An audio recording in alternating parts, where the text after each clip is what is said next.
Hey everybody, I am David, and today I'm going to talk about my top 10 MCU movies. That's right, because Avengers Infinity War is almost here, and I realized I haven't done a top 10 MCU films in like a long time, ever since like Winter Soldier came out, I think. And so my list has changed drastically since then. Some movies have went up my list because after reviewing them more and more times, I began to like them a lot more, and I started to see why a lot of people like certain films more. Some films are still in my top 10, so some are shuffled around. I can guarantee you, though, some movies that used to be in my top 10 are still up there. So let us begin with my 10th favorite film. Avengers Age of Ultron is my 10th favorite. Look, I might get a lot of crap for it, but I agreed with everybody when I first saw this movie that, yeah, okay, it's not as good as the original Avengers, but I'm going to say that after viewing it more times throughout the years, I do come to appreciate this film more, especially looking at where the universe has gone now. When you have more films to compare it to and you start seeing their weaknesses and their strengths, I think Age of Ultron was actually a pretty worthy sequel, and that gets a lot of flack for not being as good, but it didn't have to be as good. It just had to be a good movie overall, and I think for the most part they tried pushing the envelope on what it could be. But yeah, it was a sequel that kind of got into the tropes that most sequels get into, where it tries to be bigger and badder. And it does for the most part, but I think we didn't really need just that. I think we wanted it to go in some different routes. Although I will say Ultron himself is a worthy villain. I think he doesn't get talked about enough. I think as a robot with a little bit of a personality, I think he worked really well. And I do like the team dynamic between the Avengers. Now that we got the headbutting, well, there's still a little bit of headbutting here, but it's not like, hey, nice to meet you, I'm Tony Stark. Nice to meet you, I'm Bruce Banner. No, they already know each other. They got the formal introductions out of the way. Now they're a team, they're a unit, and they have to make sure they keep that unit strong. So I really enjoy it. I think there's a lot of good moments, and the Thor going in the bathtub scene doesn't bother me as much as it seems to other people. Yeah, they could have probably done something different for him to find out about the Infinity Stones, tied into the core story a little bit better, but whatever. Moving on, at number 9, I have Iron Man, the original Iron Man. This is the one that started the MCU. I know a lot of people are probably going to think that this one is a little bit too low on my list. Maybe not. Maybe people will agree with me. I used to have Iron Man 2 a little bit over it. Iron Man 2 is actually 11 on my list. But I have grown. Every time I go back and watch Iron Man, I do see how well made it is. Even though the action aspects are not Jon Favreau's strongest suits, I think his play with the characters, his going into the psyche of Tony Stark and learning who he is, and his journey from becoming this rich snob kind of guy who cares about his own well-being, and then growing into that hero throughout this movie was a great journey. And his relationship with Pepper Potts, to me, Gwyneth Paltrow and Robert Downey Jr. have amazing chemistry in all the Iron Man films, but this one obviously introduced us to it all. Plus Clark Gregg as Agent Coulson, and I like Jeff Bridges as Obadiah Stane. I think he's a pretty underrated villain also in the MCU. I think he really he plays Jeff Bridges, and then when he goes evil, it's like, whoa. You knew he was a bad, shady guy, but especially when they started giving the clues when he was the one that kicked Tony Stark out of the board. But then when he really turns and you find out that he was working with the terrorists that was taking Stark's weapons, you go, oh, he's that kind of a villain. Interesting. Moving on to number 8, I have Thor. The original Thor is my 8th favorite film. This one used to be a lot higher. If we were just talking MCU Phase 1, this would have been my number 2. Hopefully I didn't reveal anything. But yes, the original Thor is still one of my all-time favorites. I think it handles everything really well. And gives us this character who has become one of my favorites since this movie. I really do love Chris Hemsworth in this role, as well as Tom Hiddleston as Loki and Anthony Hopkins as Odin. I think this is a great cast. I wish the Warriors 3 were used a little bit more. Same thing with Frigga. I think she only gets a little bit more to do in Thor: The Dark World, but still not enough. But still, I do like these characters. I do like the journey. I will say the weakest aspect is the Jane Foster Thor relationship. But other than that, it's a really entertaining movie, especially a good first Thor movie. Which brings us to number 7 on my list. I have Thor: The Dark World. A lot of people say this is one of their least favorite MCU movies. I actually like this movie just as much as the first Thor movie. So much so that it slightly edges the first one out.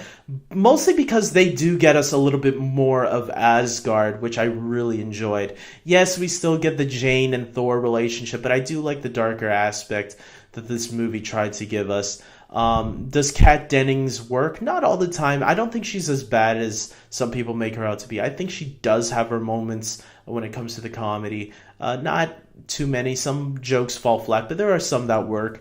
But yes, it's more of the Asgard stuff. I did like, Malekith isn't one of the best villains of all time, but I think he serves his purpose for this movie. And I don't mind the mustache twirly villain once in a while, and that's what he is. So fine, give us it. He's there, and I just like this movie, guys. So I gave my reasons. I don't have to go on any further. Let's move on to number 6, which is Spider-Man: Homecoming. This one was a little bit higher before, but two newer films, I guess, kind of edged it out. And I started realizing, yeah, even though I like it a lot, it's not the best MCU movie. I will say it's a really fun film. That's why it's up here. That's why it's edged out some of these other ones that I just mentioned. I think the story for Spider-Man is really good. I think Spider-Man himself is great. This is the best interpretation of Spider-Man I think we've gotten. I was never huge on Tobey Maguire like a lot of other people. I think he was good. I don't think he was great. I thought Andrew Garfield was the best actor to play Spider-Man, but I think Tom Holland best represents Spider-Man in who he is. He is this teenage kid trying to live a normal life. He's not always crying over his breakups. He's just a normal kid, and I love seeing that in this movie. This John Hughes feel, like The Breakfast Club, or not The Breakfast Club, Ferris Bueller's Day Off. It was a little imitating there. I really enjoyed it, and that's why I have it here. And I'm glad Iron Man, this could have been an Iron Man Spider-Man team up, but Iron Man doesn't really factor that heavily into it. He's in like small doses here and there. He's more of a mentor role, which is what I really liked. And I like it that Spider-Man had to deal with this whole situation on his own. So it really gives us a taste of what Spider-Man's role might be going down the road. Next, I have Black Panther at number 5. This was one of the latest ones that came out. I love this movie. I think it was a lot of fun. It was really badass. It gave us this character who was introduced in Civil War, more fleshed out, and I think I even like him even more in this environment. I really like the tone of the movie, the style of the movie. Ryan Coogler cannot do any wrong.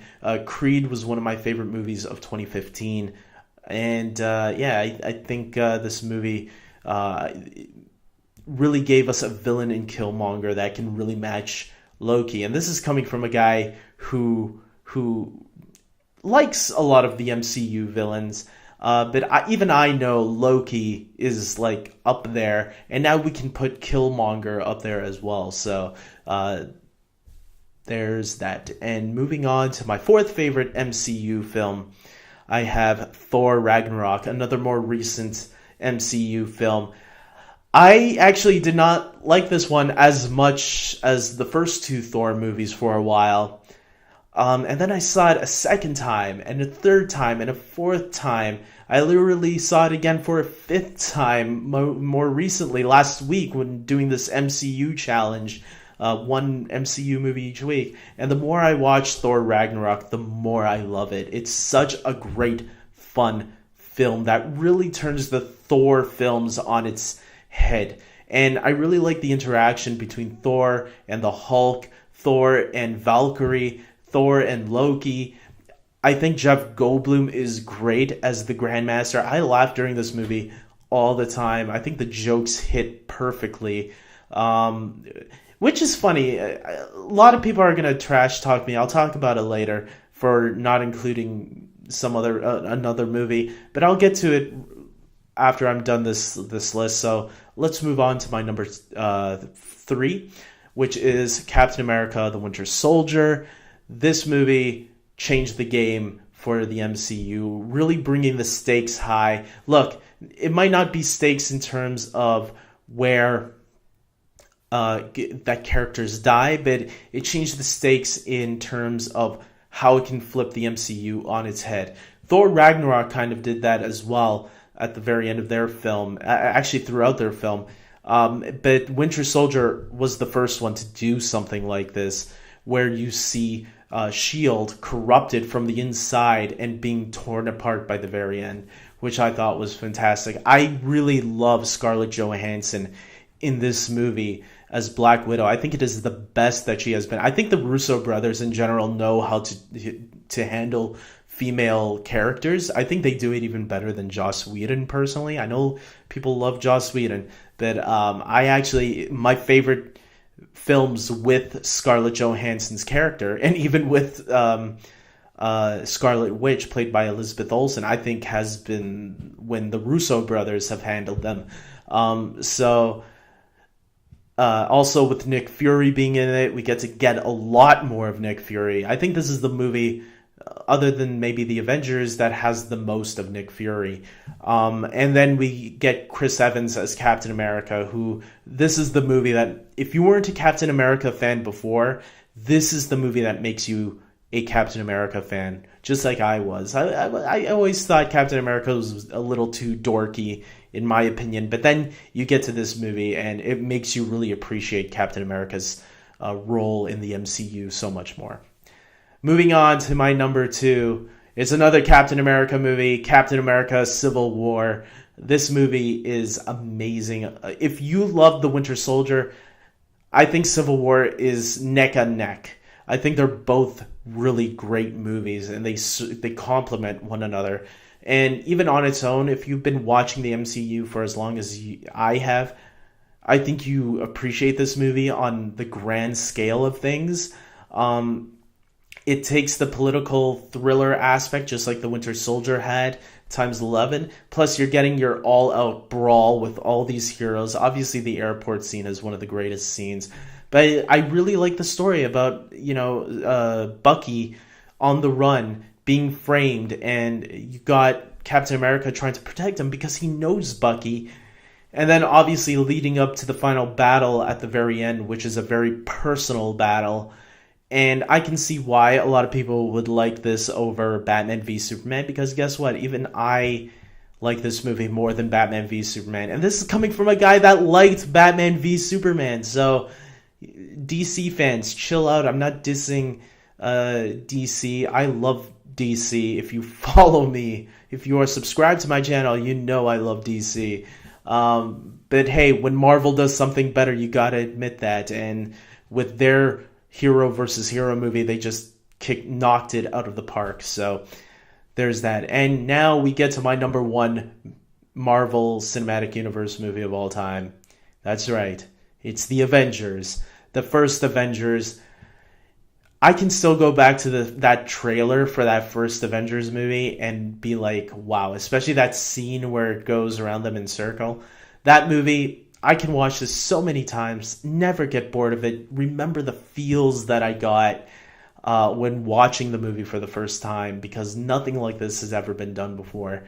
which is why I'm super excited for Infinity War, because I'm hearing one of the aspects that a lot of people are really liking are the character interactions that we never got to see interact before. And that's what made the first Avengers very, very special. Nowadays, we take it maybe a little bit for granted because now we're so used to seeing a lot of these characters interact with each other. But if you can try to put yourself in that state of mind where back in 2012, when you saw the movie for the first time, where you see these characters from these different films that were set up before now interacting with each other for the first time, that's still the feeling I still try to remember whenever I watch this movie. And it's something that Justice League lacked, and that's why that film, I feel, didn't work as well. You weren't invested into characters like Aquaman or The Flash. You were already invested into Superman and Batman, and if you weren't, oh well. Same thing with Wonder Woman, because we did get the Wonder Woman movie before, but it wasn't enough with the other three characters. I think you could have set up Cyborg here, but I think you really did need your Flash and Aquaman movie before the Justice League movie. That's why that movie failed. Where this movie succeeded because they did all the hard work that came before this film. And the payoff was, well, it is still the highest grossing superhero movie of all time worldwide. So there you go, guys. That was my list. Some of you are probably wondering, where's Guardians of the Galaxy, David? Where's Ant-Man? Where's Doctor Strange? I love all these movies, guys. This is a difficult list to make of MCU films because all these films are amazing. I wanted to put one of the Guardians movies in here. I wanted to put The Incredible Hulk in here. I like Iron Man 2. I like Iron Man 3. A lot of people don't. My least favorite movie is Captain America: The First Avenger. And even that movie I really like. Unfortunately, these are the 10 that I like more than them. It's hard for me to explain about Guardians of the Galaxy. I get it. I know why people love it, because it's the reason I love the Guardians of the Galaxy movies. I love the second one just as much as the first one. Like I said, this is just my list, and this is just the way I would rank them. That doesn't make the other movies not on my list any less good. This universe that Marvel has created is just an amazing universe, and unfortunately, some I'm going to have to leave out of my top 10. But maybe I should have made this a top 18. Who knows? I am going to do this again next year. Maybe my list will shuffle again by next year. And maybe Guardians will rise up after I get to watch it a couple more times, because I will. So until I do my next list, guys, tell me your list in the comment section below. Tell me what you would rank as your top 10 Marvel Cinematic Universe films. And until next time, I hope you guys like this video. Subscribe to my channel, especially if you are a huge MCU fan, because yes, I will be watching Avengers Infinity War this Friday and this Saturday, so you can expect a review from me by then. So until then, take care.